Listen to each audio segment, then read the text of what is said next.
ರಾಜ್ಯ ಸರ್ಕಾರಕ್ಕೆ ಹೇಳಕ್ಕೆ ಇಷ್ಟಪಡ್ತೇನೆ. ನೀವು ಅನೇಕ ಗ್ಯಾರಂಟಿಗಳನ್ನ ಮುಖಾಂತರ ಜನಗಳಿಗೆ ಹಣ ಕೊಡ್ತಾ ಇದ್ದೀರ.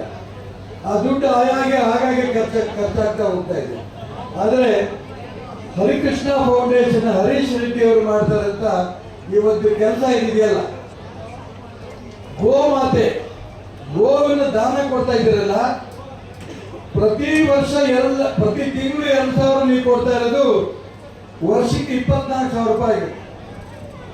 ಆದರೆ ಹರೀಶ್ ರೆಡ್ಡಿ ಕೊಡ್ತಾರೆ ಅಂತ ಈ ಗೋವು ವರ್ಷಕ್ಕಲ್ಲ, ಅನೇಕ ವರ್ಷ ನಿಮಗೆ ಆಧಾರ ಆಗಿರುತ್ತೆ.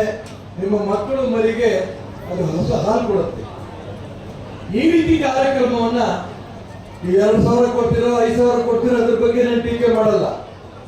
ಈ ರೀತಿ ಹರೀಶ್ ರೆಡ್ಡಿ ಅವರು ಏನು ಕಾರ್ಯಕ್ರಮ ಮಾಡಿದ್ದಾರೆ, ಹರಿಕೃಷ್ಣ ಫೌಂಡೇಶನ್ ಏನ್ ಮಾಡಿದ್ದಾರೆ, ಈ ಒಂದು ಕಾರ್ಯವನ್ನ ನೀವು ಮಾಡಿದ್ರೆ ಕರ್ನಾಟಕ ರಾಜ್ಯದ ಮುಖ್ಯಮಂತ್ರಿ ಸಿದ್ದರಾಮಯ್ಯ ಅವರು ಹೇಳ್ತಾ ಇದ್ದಾರೆ, 5 ವರ್ಷ ನಾನೇ ಮುಖ್ಯಮಂತ್ರಿ, 5 ವರ್ಷ ನಾನೇ ಮುಖ್ಯಮಂತ್ರಿ ಅಂತ ಈ ಒಂದು ಘೋಷಣೆ ಮಾಡಿ ಪ್ರತಿ ಹಳ್ಳಿನಲ್ಲೂ ಕೂಡ ಈ ಒಂದು ಗೋವನ್ನ ಪ್ರತಿ ಬಡವರ ಮನೆಗೆ ನಾನು ಕೊಡಂತ ಯೋಜನೆ ತಂದಿದ್ದೀನಿ ಇವತ್ತಿಂದ ಅಂತ ನೀವು ಘೋಷಣೆ ಮಾಡಿದ್ರೆ ಖಂಡಿತ ನಿಮ್ ಸರ್ಕಾರ 5 ವರ್ಷ ನೀವೇ ಇರ್ರಿ, ನಾ ಬೇಡ ಅಂತ ಅನ್ನಲ್ಲ.